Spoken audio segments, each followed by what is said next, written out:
आतंकवाद की उस काली आंधी के दौर में एक अटल चट्टान की तरह खड़े होकर उसका सामना करने वाले और अनेक आघात और उन आघातों के चिन्ह अपने शरीर पर रखने वाले श्री मनिंदरजीत सिंह बिट्टा जी,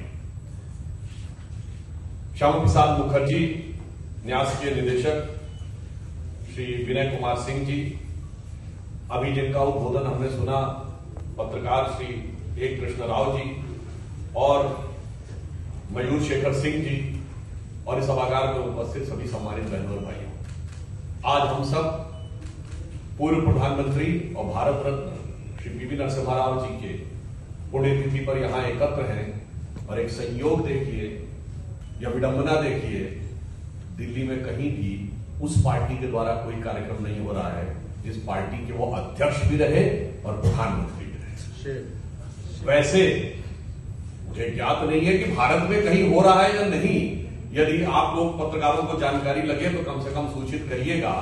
और विशेषकर महत्वपूर्ण बात यह कि उन्होंने एक ऐसे दौर में इस देश को संभाला जो मुझे लगता किसी भी कांग्रेस के प्रधानमंत्री के लिए उससे अधिक बड़ी चुनौती नहीं हो सकती थी, जिस चुनौती के दौर में पीवी नरसिम्हा राव जी ने भारत को संभाला। अभी मयूर शेखर जी बात कर रहे थे तो मैं आप लोगों को ध्यान दिलाना चाहता हूं, भारत और चाइना 1980 में चाइना का फॉरेन एक्सचेंज रिजर्व $2.5 बिलियन था, भारत का $7.2 बिलियन था। हम चीन से कहीं बेहतर ही चले।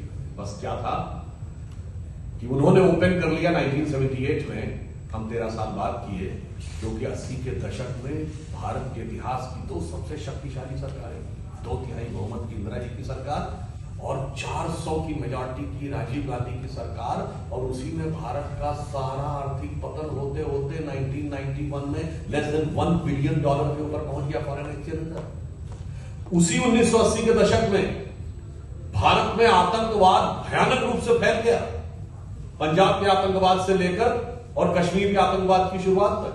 किस दौर में? जब सबसे शक्तिशाली सरकारें थी।